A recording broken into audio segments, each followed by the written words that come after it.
Waalaikumsalam warahmatullahi wabarakatuh, Mister. Jadi saya review sedikit 2 minggu yang lalu. Materi kita terakhir adalah tentang informasi keuangan. Jadi informasi keuangan itu biasanya selain juga akan diketengahkan tentang laporan keuangan, ada neraca, laporan rugi laba, dan lain-lainnya. Juga nanti itu tujuannya untuk bagaimana kita mengambil keputusan-keputusannya.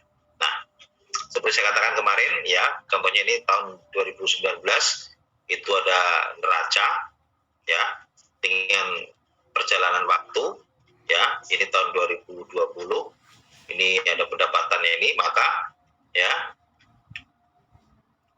hasilnya adalah tahun 2020 adalah ada perubahan di mana ya antara kas maupun hutangnya atau aktiva maupun pasifanya ada perubahan ya, di mana laba ditahannya itu ya dari sini itu muncul ya, itu terus ya ada kenaikan dari sisi aktivanya ya. Oke, tentunya dalam aspek accounting ya, kemarin tugasnya ada yang sudah selesai belum semuanya? Semua sudah selesai semua ya, gitu ya. Ada yang belum? Mister, tapi banyak yang belum paham, Mister, dapatnya dari mana. Jadi yang sebisa aja gitu dikerjainnya. Kan kemarin kan materinya sudah ada. Ini kan materinya sudah saya kasih tahu ke kalian. Dan ini informasi ini adanya ini laporan perhitungan ini, maka dibuatkan neraca ini apa hasilnya. Dan neraca ini tinggal menambahkan dari data sebelumnya, maka perubahan neracanya bagaimana. Misalkan contohnya ini ya, ini kan posisi kas pertama 400, aktiva lantas 1200, total aktiva ini aktiva totalnya 4 juta, penyusutannya 800 ya, utang usaha 1.600, 1.600, modal sendiri 3.200. Jadi total balance-nya adalah 4.800. Maka dengan pergerakan ini ada namanya pendapatan penjualan 10 juta, ada beban tunai 7 juta, jadi total kalau antara beban tunai dan penyusutan itu 8 juta. Laba operasi 2 juta, bunganya ini, terus dengan total itu ini laba ditahan, laba setelah pajak 1.200.000. Maka menerjemahkannya gimana di dalam ini? Dengan kondisi ini maka akan terbentuklah 2.400.000. 2.400.000 dari mana? Ya. Siapa yang tahu? 2.400.000 dari mana?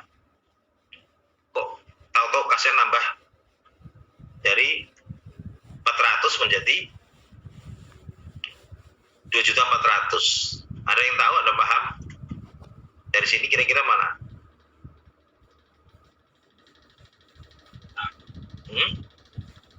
Kasnya diambil adalah laba setelah pajak 1.200.000 ya, ditambah 800 penyusutan, maka dia muncullah namanya 2.400.000 ini. Jadi ini. Nah, ini tetap. Nah, ini berkurang penyusutannya karena tadi 800 per tahunnya 800 ya. Jadi ini 1 juta. Nah, ini munculnya begini. Ini perubahan neracanya begitu. Ya. Ya, ada yang nggak paham di sini? Sebetulnya secara prinsip akuntansi kalian membuat neraca itu sudah harus benar-benar sudah ya makanan kalian lah ya. Membuat neraca, rugi laba itu udah makanan semua. Nah, tapi dalam aspek manajemen keuangan bahwa neraca ini kan produk dari akuntansi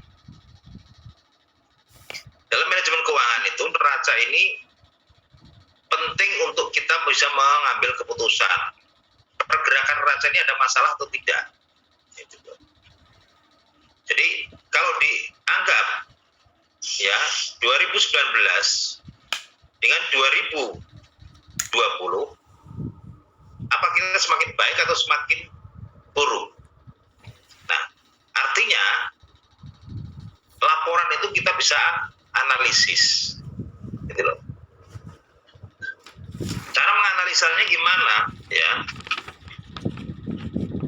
jadi ada dua cara, yaitu analisis common size dan analisis indeks. Jadi laporan keuangan itu bisa dianalisis dengan menggunakan dua cara. Dengan kondisi ini, dasarnya kalau analisis common size itu adalah membandingkan ya neraca sebelumnya ya dengan neraca sekarang. Itu kondisinya bagaimana ya. Nah, contohnya adalah ya, misalkan kita kalau melihat hasil dengan asumsi aktiva dan pasiva atau jumlah kewajiban dan jumlah aktiva itu asumsi 100%, maka dengan analisis common size ini kita bisa lihat dengan jumlah aktiva 100% contohnya, berarti kas di 2019 itu cuma 8,3. Nah, 8,3 di tahun 2020 kasnya adalah 40%, jauh lebih baik. Jadi aktiva lancarnya adalah 20% di 2020.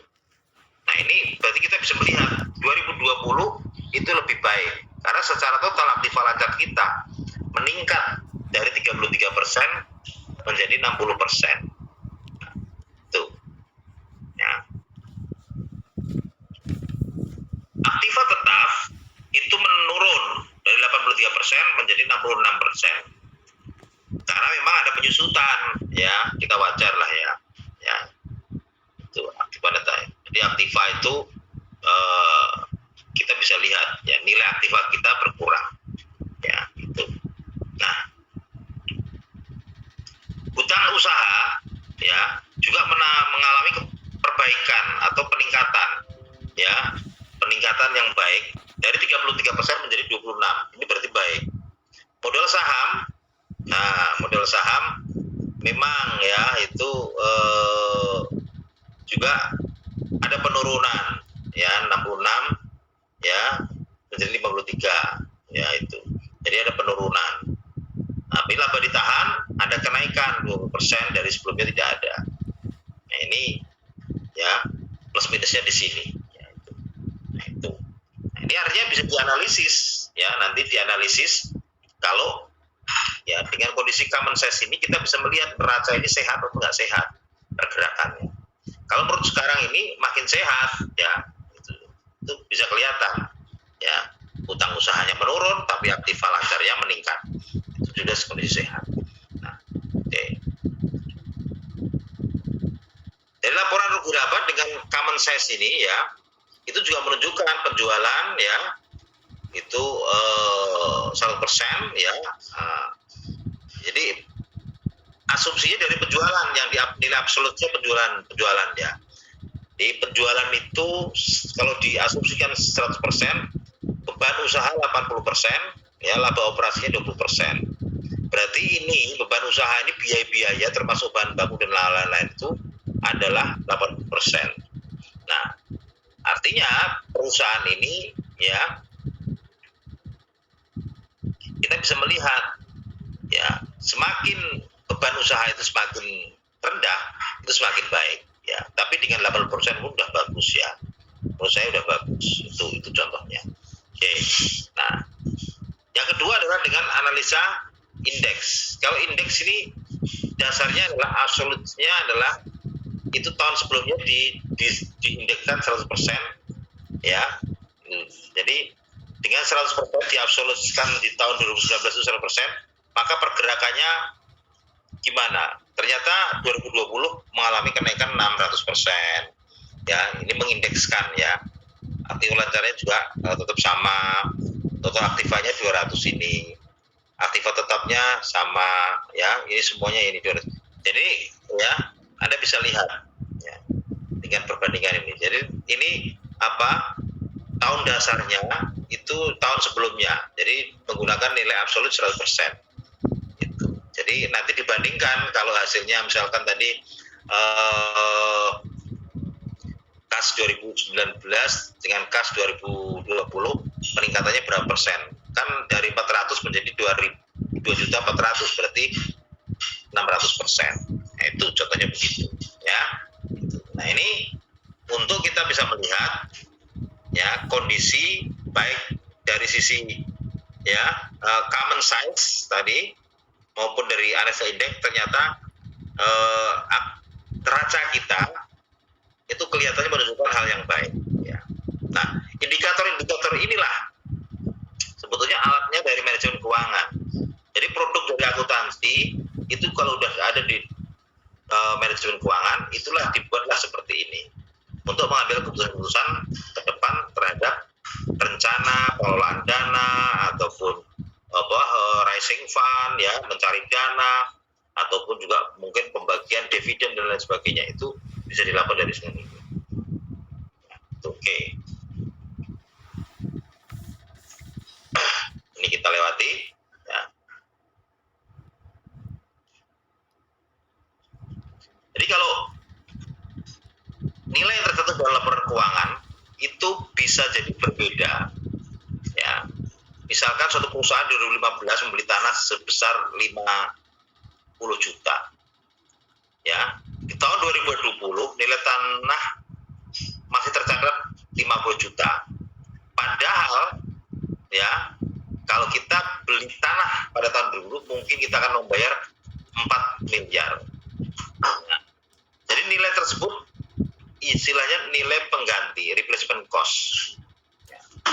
Dengan kondisi ini yang perlu kita pahami ya adalah ya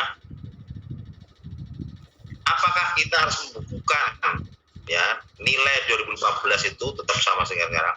Kan enggak. Maka ini perlu di adjusting. Nah, ini biasanya ya apakah sama dengan market value tanah tersebut? Ya, bila hanya tanah saja yang kita nilai, maka referensi sama dengan market value. Tapi bila tanah itu sebagai aktiva perusahaan secara keseluruhan, maka kemungkinan replacement cost tidak sama dengan market value. Beda ya, karena ini contoh dari sisi aspek aktiva kan mengalami appraisal.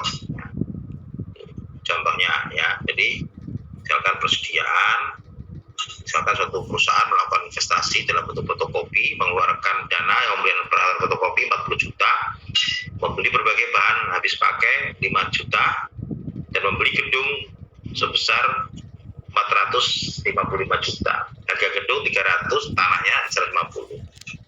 Ya. Jadi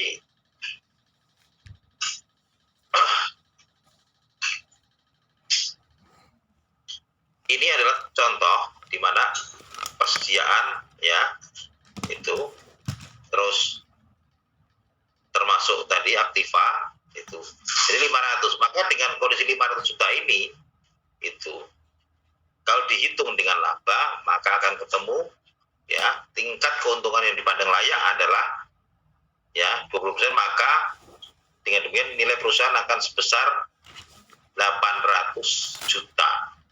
Itu 875 juta.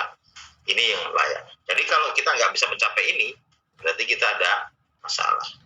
Itu tujuannya dari situ. Maka ini bisa dipakai untuk apa? Ke depan membuat target-target dari Departemen Keuangan ini dalam hal untuk pendapatan perusahaan. Nah, oke. Apa arti perhitungan tersebut? Kalau kita nilai secara individual, mengatakan bahwa nilai pasarnya 500 juta, tapi pada waktu kita nilai secara keseluruhan ternyata 875. Dan nilai pasar menjadi lebih besar karena memberikan nilai tambah manfaat. Itu. Jadi tambahan manfaat disebut net present value. Dan dalam akuntansi disebut goodwill, tapi dalam bahasa manajemen disebut efek sinergi. Itu contohnya begitu. Jadi kadang-kadang perusahaan itu ya bisa jadi tadi secara aset dia 500 juta, tapi karena dia mungkin kemampuan atau goodwill-nya bagus, maka dia tidak akan jual sebesar 500 juta, tapi mungkin 875 juta. Alasannya karena tadi dia punya goodwill, pendapatan, nanti keuangannya dan apa semuanya. Hanya orang-orang itu juga menjadi titik bagaimana kita kalau akan menjual perusahaan dalam kondisi sehat itu ada keuntungan-keuntungan, tidak hanya sekedar melihat dari sisi aspek aset kita atau itu ya nilai dasar dari perusahaan, tapi dilihat dari nilai aspek-aspek lainnya. Oke. Nah, tujuan dari manajer keuangan ya tadi makanya dikatakan adalah memaksimalkan laba atau memaksimalkan kekayaan perusahaan. Ya, pemegang saham itu penting ya. Jadi ini kita harus pahami. Jadi manajemen keuangan itu dibentuk untuk uang pemilik usaha itu bisa bertambah ya. Jadi betul bahwa dia akan mengeluarkan uang untuk sana sini, tapi jangan lupa dia punya tujuan utama yaitu memperkaya pemilik perusahaan itu ya. Jadi ini penting ya. Oke. Terus kedua adalah analisa laporan keuangan. Nah, mungkin ini juga Anda sudah mendapatkan materi ini sebelumnya. Nah, kenapa saya di manajemen keuangan ini juga ini penting ya ALK ini? Karena ini alat dari manajemen keuangan untuk mengetahui ya apakah perusahaan itu baik dia return-nya atau risk-nya itu sebanding atau tidak. Atau bisa dikatakan profit, resiko, dan kesehatan perusahaan ini baik apa enggak. Ya, itu yang Anda harus pahami. Oke. Nah, selanjutnya ya, analisa laporan keuangan ini ya, tentu memungkinkan ya bisa ditemukannya apa yang menjadi rencana yang akan dilakukan di perusahaan di masa akan datang. Jadi strategic planning perusahaan itu bisa ditentukan dari analisis laporan keuangan. Misalkan sekarang ini gimana pengembangan 5 tahun lagi, 10 tahun lagi, jangka menengah, jangka panjangnya apa, itu bisa ditentukan dari sekarang.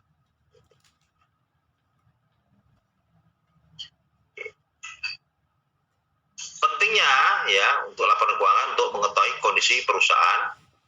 Yang kedua adalah perkembangan usaha perusahaan. Oke. Jadi kenapa kondisi keuangan perusahaan? Jadi accounting membuat laporan keuangan oleh manajemen keuangan itu akan dilihat, oh begini kondisi perusahaan, ya itu. Jadi dia bisa melihat. Jadi dengan kondisi itu baru kita nanti analisis, ya kondisi. Terus juga untuk mengetahui perkembangan usaha perusahaan. Jadi kita juga bisa tahu dengan laporan itu dari tahun ke tahun, year by year, itu kan, itu kita bisa pahami, ya. Di step by stepnya usaha ini baik apa enggak, perkembangannya baik apa, apakah dia trennya menurun atau meningkat atau meninggi, itu ya. Oke. Kenapa kalau kita perlu analisis ini? Ternyata banyak pihak yang membutuhkannya, ya. Tidak saja aspek internal, tapi juga dari aspek-aspek eksternal yang membutuhkannya. Ya, tentunya ya informasi ini bisa untuk mengambil keputusan dari manajemen perusahaan ya di internal kita.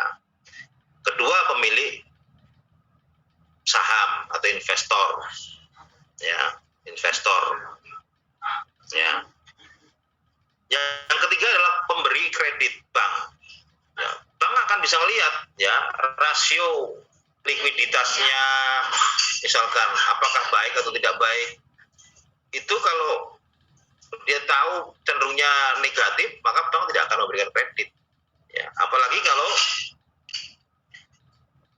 current asetnya atau aktiva lancarnya itu tidak bagus, maka bank akan ya cenderung akan tidak menyetujui ya.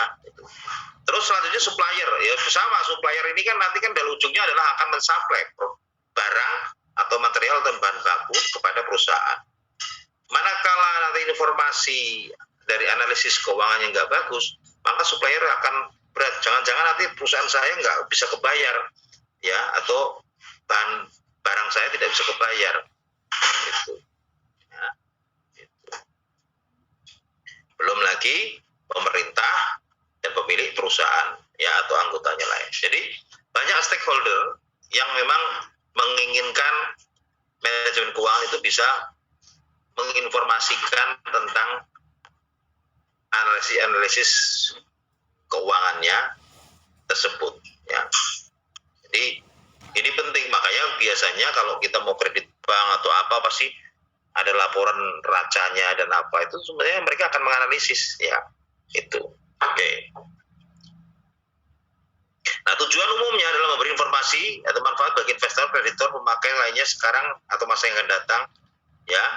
Apakah keputusan investasi, pemberian kredit ataupun yang lain-lainnya ini cukup rasional atau tidak. Itu tujuan umumnya. Lanjutnya adalah mengetahui perkembangan perusahaan, kondisi keuangan, dan mengetahui posisi likuiditas, solvabilitas maupun profit dari perusahaan tersebut. Ya, jadi itu kita bisa lihat. Ya. Banyak hal sebetulnya, ya. Dan ini laporan atau analisis laporan keuangan tuh ALK itu banyak hal yang kita bisa ambil, ya. Sampai pada perputaran penjualan, perputaran persediaan, inventory turnover ya, dan lain-lainnya sampai return on investment ya, itu banyak sekali ya itu. Oke.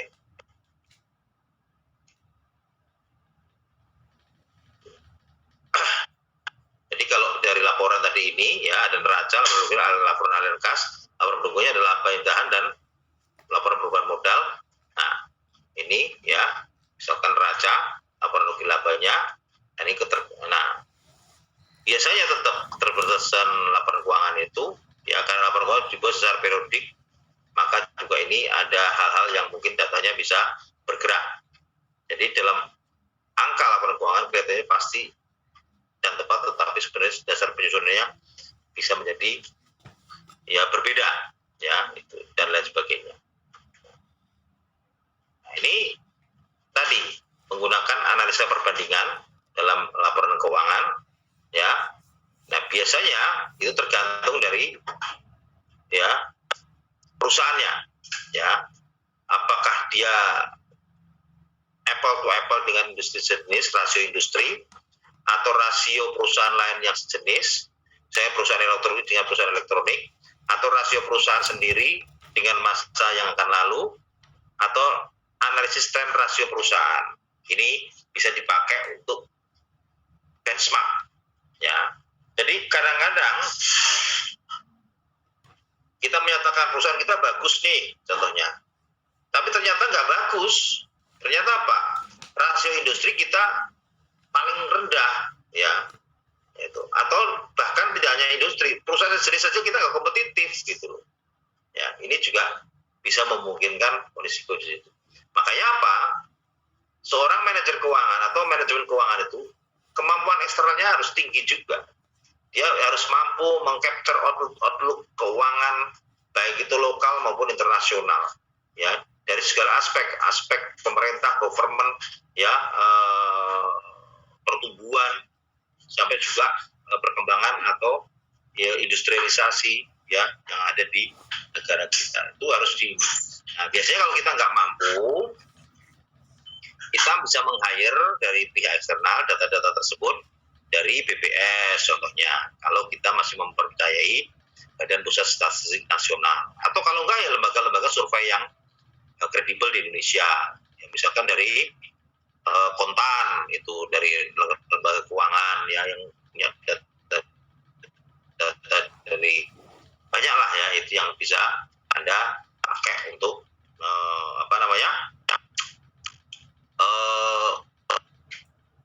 menjalani atau Anda pakai untuk melihat kondisi perusahaan kita dengan perusahaan lain atau dibandingkan. Di internalnya itu rasio-rasio itu harus kita pastikan alat-alat ini bisa berjalan dengan baik.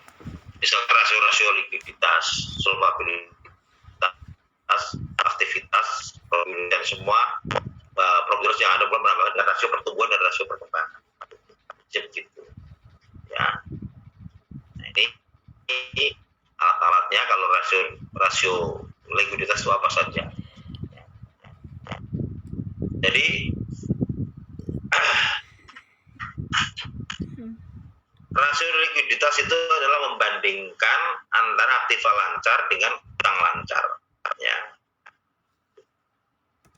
Jadi kalau kita mau, contohnya nih, kita mau berhutang kepada pihak lain atau bank, maka pastikan aktiva lancar kita itu harus lebih besar atau perbandingannya 3:1 dengan utang kita. Itu ya. Baru mungkin perusahaan atau kreditor itu akan berpikir, oh ini perusahaan sehat ya. Itu rasio lancarnya. Nah, Pak, mau nanya boleh? Boleh, silahkan. Tapi di luar materi kuliah. Ya, silahkan.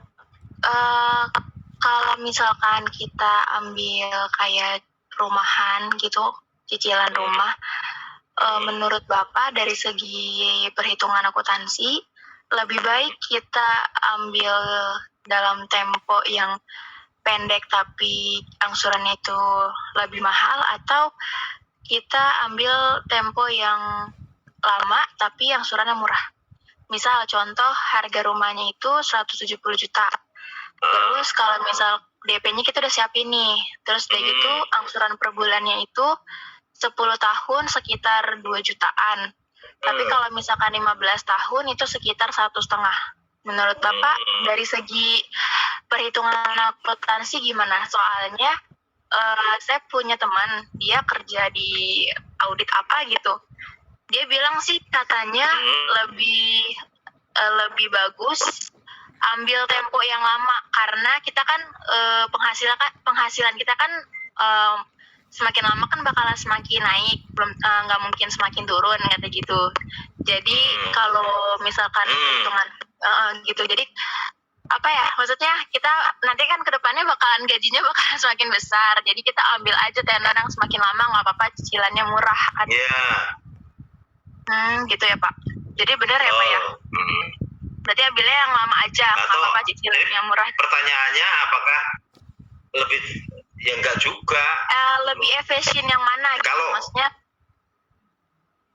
Ya kalau gini Mbak, kalau kita tenornya lama tentu membayar interestnya makin tinggi gitu loh ya, baik itu dalam bunga tetap maupun bunga efektif ya, itu ya efektifnya itu akan makin tinggi ya, walaupun tetap itu nanti kalau dikompensasikan dengan kita misalkan 20 tahun kita menjual rumah, itu tetap menjual rumah itu lebih tinggi ya daripada yang kita udah bayarkan. Cuman kalau dalam aspek keuntungan, maka kita akan membayar jauh lebih besar bunga itu melebihi dengan pokoknya. Tentunya ini dari sisi kerugian ada gitu. Makanya dalam jangka lama itu memang betul bahwa teman Anda itu menyarankan kalau kita memang nggak punya uang, itu memang jangka lama gitu loh. Gitu. Karena apa? Karena dengan penghasilan kita itu pasti setiap tahun akan mengalami kenaikan, otomatis menjadikan apa? Cicilan kita semakin lama akan semakin rendah di mata kita, dan mungkin bagi kita 1,5 juta sekarang ini bisa jadi mungkin 10 tahun itu cuma 100.000 gitu loh. Itu kan apa? Ya itu kan nilai uang masa datang itu kan pasti lebih rendah. Ya. Nah, artinya apa? Ini ada konsekuensi bahwa nilai uang kita yang kita bayarkan itu akan digerus dengan bunga tadi. Nah, apa bedanya kalau kita dengan tenor yang cepat? Ya memang konsekuensinya pasti apa? Angsuran akan tinggi. Cuma kan kalau kita milih, makanya kalau saya orang kredit itu harus berhitung kalau 5 tahun ya, misalkan kredit mobil atau apa, dengan jangan dibandingin dengan 3 tahun atau 4 tahun, nggak beda jauh. Mending kalau mau bandingin 5 tahun itu dibandingin dengan 1 tahun, baru nanti efeknya ini gitu. Nah, kenapa?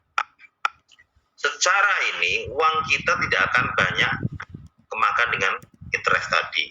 Kalau kita misalkan kalau kita berkecukupan, jangankan gitu, kalau kita punya uang banyak, ya better kita beli cash, gitu kan. Beli cash itu jauh lebih baik. Kenapa?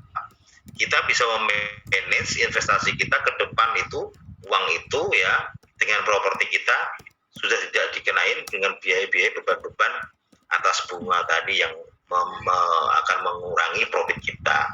Itu kondisinya gitu. Tapi syarat kalau kita punya uang besar atau kita sudah berlaku sebagai investor atau memang pemain dalam investasi ya kan.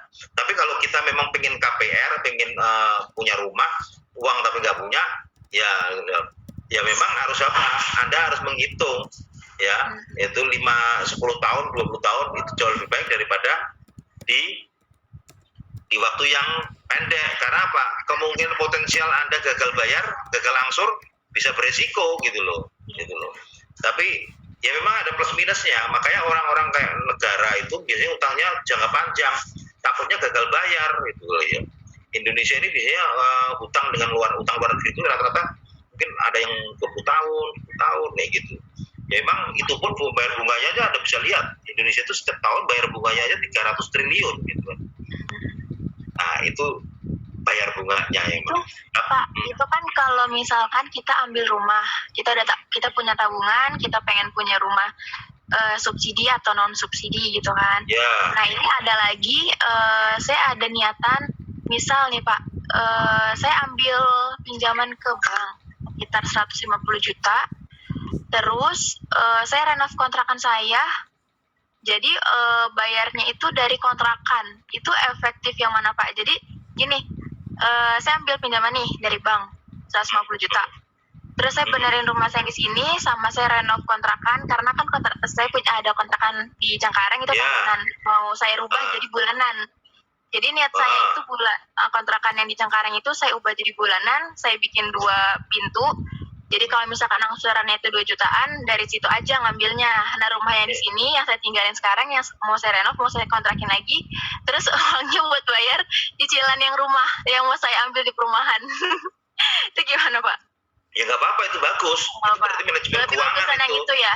Itu namanya financial planner. Jadi Anda kamu membuat ini efektif nanti kamu dipakai untuk kontrakan-kontrakan itu. Iya. Jadi yang penting harus diperhitungkan adanya income dari kontrakan itu perlu dipastikan.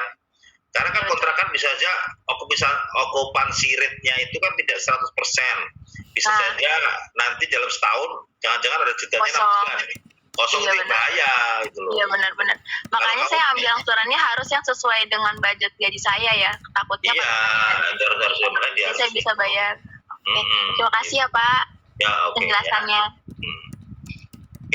Baik, itu sebetulnya secara simpel ya, apa yang tadi ditanyakan itu sebetulnya nggak beda jauh dengan perusahaan.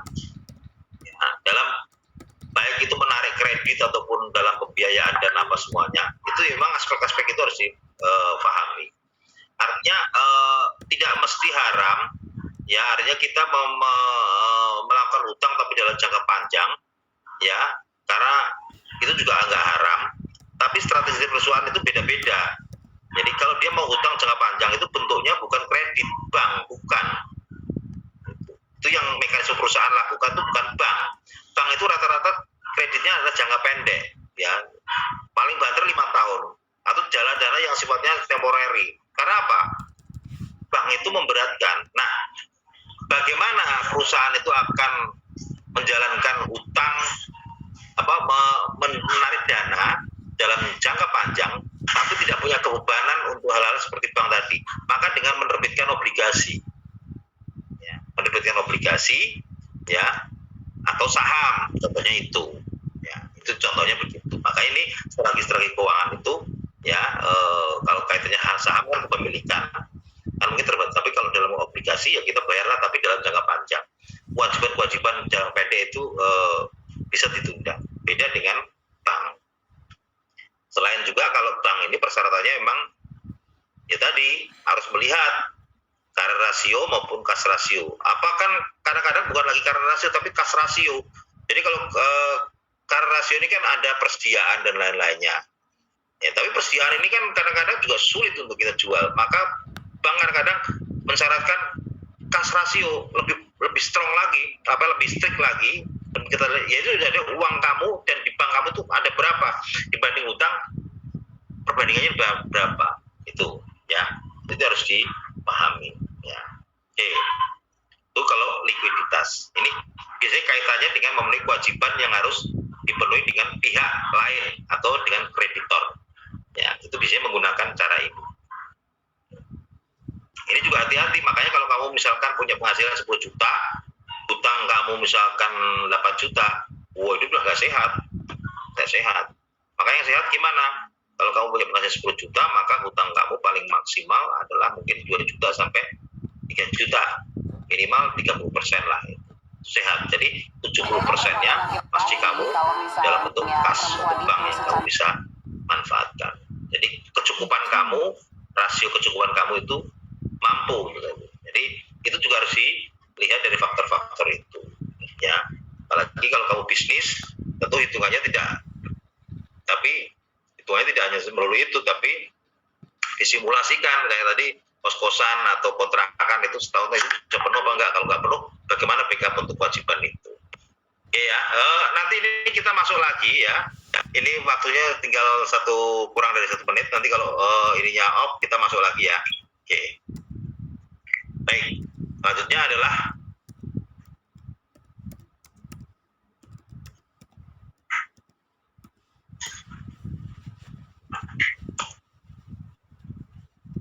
rasio solvabilitas, yaitu total hutang terhadap total aktiva, ya. Oke. Nah, total hutang terhadap total aktiva, nah, ini ya.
Oke, kalau tadi ya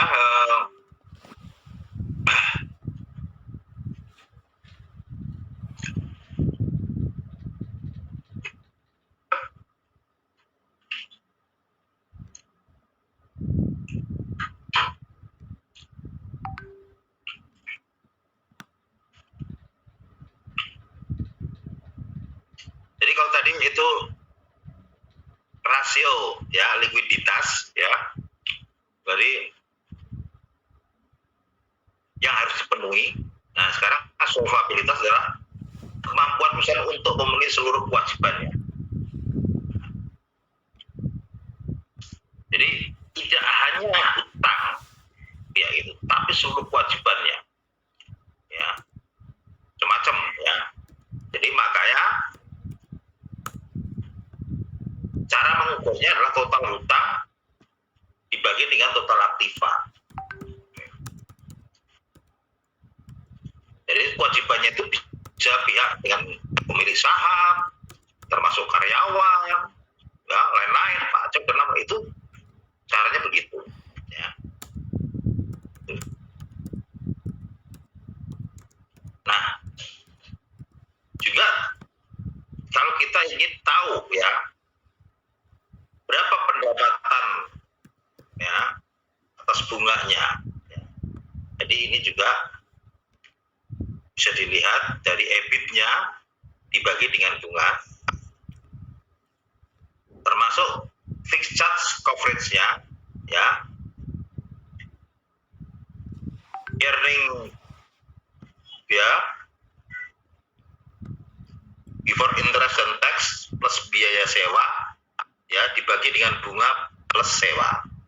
Itu. Ini tujuannya adalah untuk mengukur seberapa jauh kemampuan solvabilitas daripada perusahaan. Nah, ini biasanya ya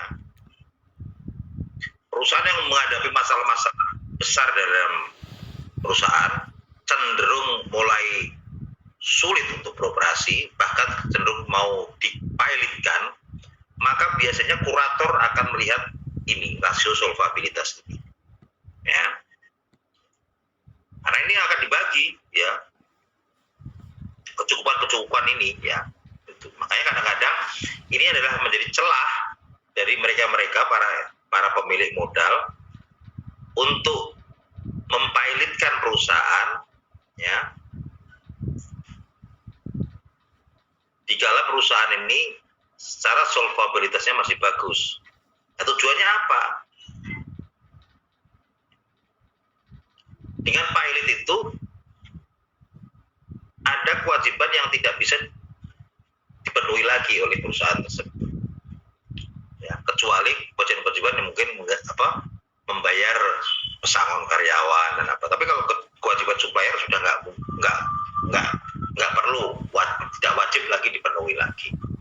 Itu contohnya. Jadi ini kadang-kadang nakalnya di situ, mereka yang bermain di area ini, ya. Jadi untuk membebaskan, memang dipilotkan itu konsekuensinya dia akan selamanya tidak boleh berusaha lagi, dan tapi di sisi lain dia akan terbebaskan dari kewajiban secara keseluruhan, kecuali item-item yang memang tidak boleh ditinggalkan seperti gaji pegawai dan apa semuanya. Itu contohnya itu. Selanjutnya adalah rasio aktivitas. Ini keuangan juga penting untuk melihat ini, seberapa jauh putaran aktiva tetap kita. Ya, itu dilihat dari apa? Penjualan dibagi dengan total aktiva tetap. Ya. Ini penting untuk kita bisa melihat ini. Takutnya aktiva tetap kita itu nggak menghasilkan uang. Contohnya gini loh, ya. Kalau kamu punya mobil nih ya, kalau satu, mungkin kontribusi mobil kamu ini untuk aktivitas kamu, kerjaan kamu, dan apa itu sangat memang membantu. Artinya produktif, gitu. Tapi kalau kamu punya mobil 3, mobil 4, mobil 5, gitu, mungkin sisa tadi mungkin nggak akan efektif. Dan itu kalau tidak dibarengi dengan penjualan putarannya yang bagus, maka aktiva tetap Anda tidak produktif dan itu berbahaya. Ya, Anda akan membayar beban-bebannya yang ada. Beban aktiva tetap itu misalnya beban sewa, beban pemeliharaan, beban ini banyak lagi. Belum lagi beban penyusutan. Nah, ini penting. Makanya kalau perusahaan ini ya perputaran aktiva tetap ini benar-benar dilihat untuk supaya apa? Setiap pembelian sesuatu itu diukur dengan berapa efek penjualannya. Kalau enggak ini ngapain beli? Mendingan sewa gitu loh. Itu ya, karena aktiva itu nanti akan jadi beban perusahaan. Ya, beban aset itu berat ya. Itu kalau putaran aktiva tetap. Tapi kalau putaran total aktiva, maka penjualan dibagi total aktiva. Ini hanya perspektifnya aja. Kalau total aktiva tetap, dan ini total aktiva berarti baik itu lancar maupun tidak lancar atau aktif tetap tadi. Ya. Untuk mengukur efektivitas daripada penggunaan dana. Makanya kalau di perusahaan itu, ya kalau kamu kerja di produksi, kalau stop plan itu paling nggak suka manajer produksi, ya marah-marah pasti. Kenapa stop plan ini ya? Tadi coba yang di mana Yamaha Music atau di mana? Kalau stop plan kira-kira seneng nggak manajer produksi itu? Nggak akan seneng, ya pasti bawahnya marah sewot. Gitu. Kenapa? Kalau dengan adanya stop plan atau tidak bekerja, aset itu berhenti. Walaupun itu berhentinya mungkin 2 jam, 3 jam, itu bisa mengurangi efektivitas penggunaan. Ya, itu yang harus kita pahami. Jadi teori aktivitas itu mencerminkan daripada efektif tidak kita mempunyai aset itu tidak. Ya. Makanya Anda harus benar-benar pahami kalau bisa mempunyai perusahaan itu jangan beli ini. Ini bisa bahaya. Ya. Dan kecenderungan sekarang ini apalagi dengan kondisi ekonomi yang naik turun ini, perusahaan tidak berani untuk membeli aset-aset. Cenderung lebih apa? Butuh mobil, ya kita butuh mobil, tapi nggak pernah membeli mobil, tapi sewa mobil sekarang. Hampir rata-rata perusahaan sewa, karena apa? Bisa membebani ini. Nah itulah sebetulnya. Karena kalau sewa mobil, maksudnya bukan beban aset, tapi nanti biaya operasional. Ini akan beda. Oh, berarti akan lebih mahal sedikit nggak apa-apa, tapi itu jauh lebih aman dibandingkan kita menggunakan aktiva atau membeli aset itu. Oke.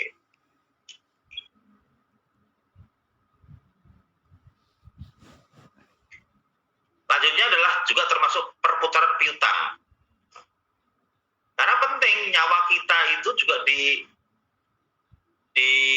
pendapatan. Kalau piutang kita makin panjang, maka makin nggak senang, makin nggak enak gitu. Apalagi ya namanya piutang itu kan artinya walaupun sudah terjadi penjualan, tapi kan uangnya belum sampai ke kita. Ya tetap aja kita masih masalah. Gitu. Ya. Perusahaan yang baik perlu punya penjual kredit nggak? Kalau itu memang bisa, nggak ada penjual kredit atau nggak ada piutang, jauh lebih baik. Tapi apa mungkin sekarang? Ya, kalaupun itu nggak memungkinkan untuk kita tidak menghilangkan piutang, ya kita manage gitu, supaya jadi piutang ini ya itu tidak menjadi beban perusahaan, karena piutang yang tinggi itu juga menjadikan kas kita rendah. Gitu. Tuh. Belum lagi termasuk piutang yang tertagih, ya itu berapa itu nanti dihitung. Termasuk juga perputaran modal kerja, penjualan dibagi dengan modal kerja. Jadi rasio aktivitas itu banyak sekali, ya.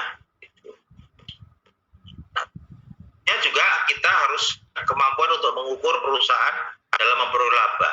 Dari mana cara kita mengukurnya? Ya. Oke. Biasanya ada profit margin. Itu diperoleh dari laba bersih dibagi dengan penjualan. Ya. Jadi berapa persen itu kelihatan profit marginnya berapa. Itu. Jadi kalau laba bersihnya misalkan 2 juta, penjualannya 10 juta, ya berarti 20%. Itu kan. Itu profit marginnya. ROI-nya, return on investment, itu EBIT, ya, itu dibagi dengan total aktiva, dan satunya lagi ada ROE, return on equity, ya, laba bersih dibagi dengan modal sendiri. Ini untuk mengukur seberapa jauh perusahaan ini memperoleh laba, apakah dia bagus atau tidak, ya. Itu bisa dilihat dari kondisi ini. Nah,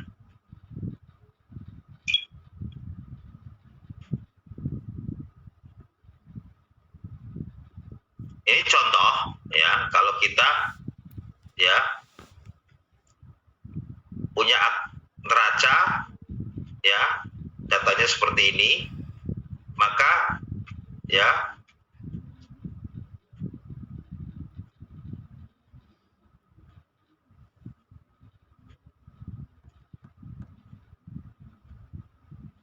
misalkan kas ada 2.500, surat berharga 180, piutang ini dan lain sebagainya. Ini termasuk pasifa, utang dagang, utang wesel, utang pajak, utang gaji, total utang lancar, total utang jangka panjang, dan lain-lain sebagainya. Maka kalau dibuat analisisnya, ya, dan ini adalah penjualannya, laporan rugi labanya, ya, itu penjualan bersihnya adalah, ya, 112, ya, itu ribu, harga pokoknya 85 dan lain sebagainya, sampai pada laba ditahan 1.547. Dari dua laporan, baik itu laporan neraca maupun laporan rugi laba, kira-kira untuk current rasionya itu hasilnya berapa persen? Ada yang bisa nggak? Current rasio, coba. Current rasio itu apa? Aktiva lancar dibagi dengan utang lancar.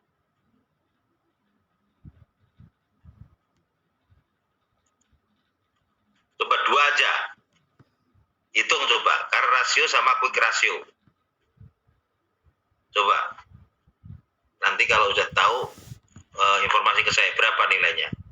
Itu saja saya ingin mengetahui. Quick rasio dan current rasionya.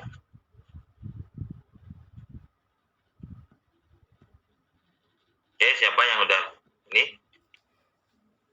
Datanya ini. Current dan quick rasionya.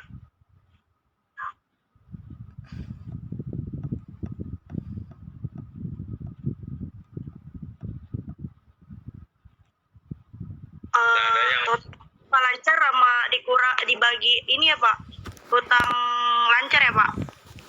1,97 Pak. Kalau 1,97, kalau kas quick rasionya berapa? Quick rasionya Pak.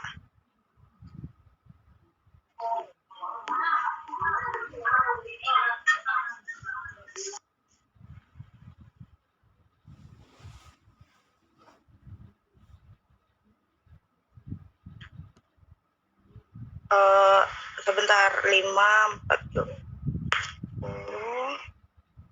ditambah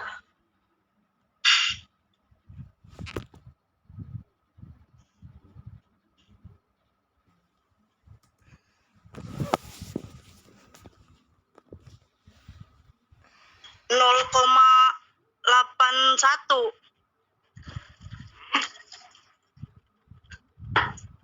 Quick rasio kas ditambah piutang dibagi utang lancar kan ya Pak?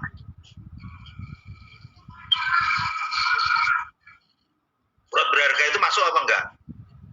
Oh iya piutang itu ya dia ya. Masuk berarti, salah saya.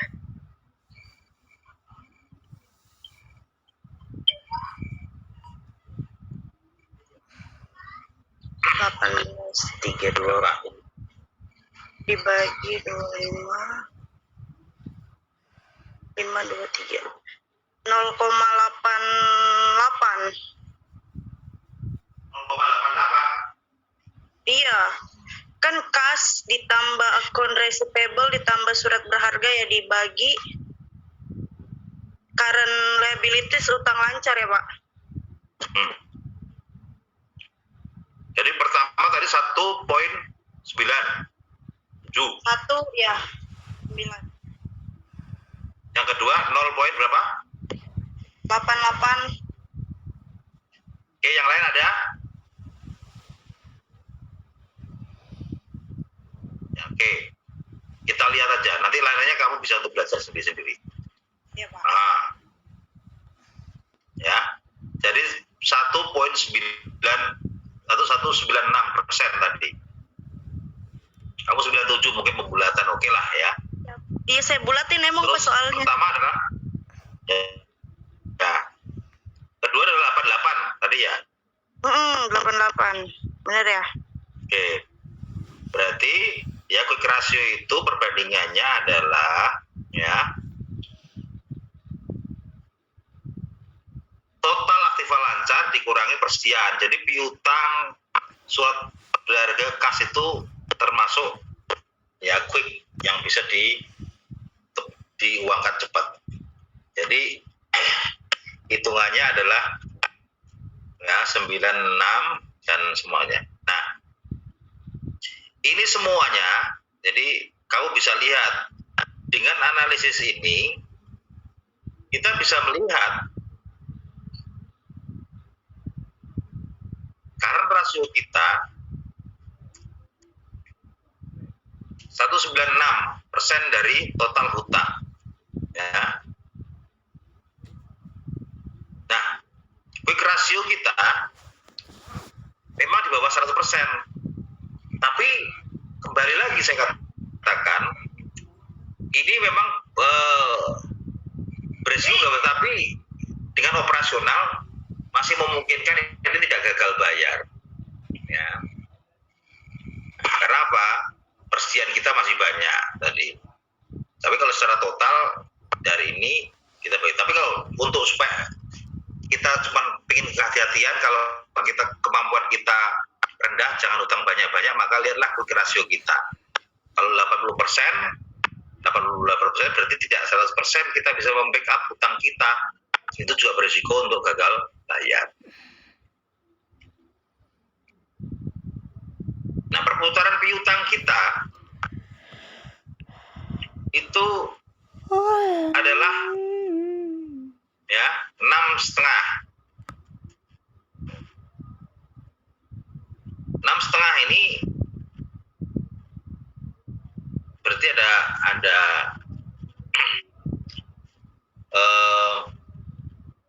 agak lambat ya. 6,5 itu harusnya lebih tinggi ya piutang itu. Jadi ini juga menunjukkan bahwa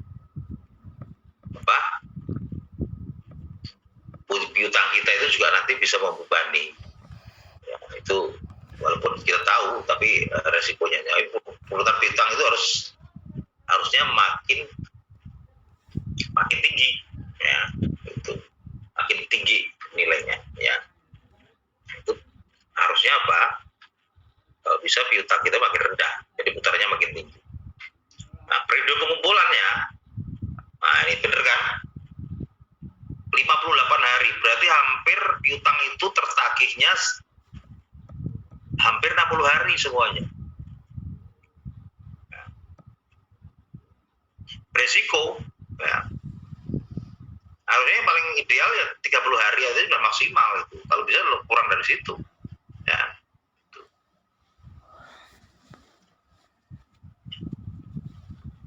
Nah, selanjutnya juga gitu, perputaran persediaan kita juga rendah. Ini juga memungkinkan perusahaan ini punya kendala dari sini. Artinya apa? Semakin tinggi putarannya makin bagus.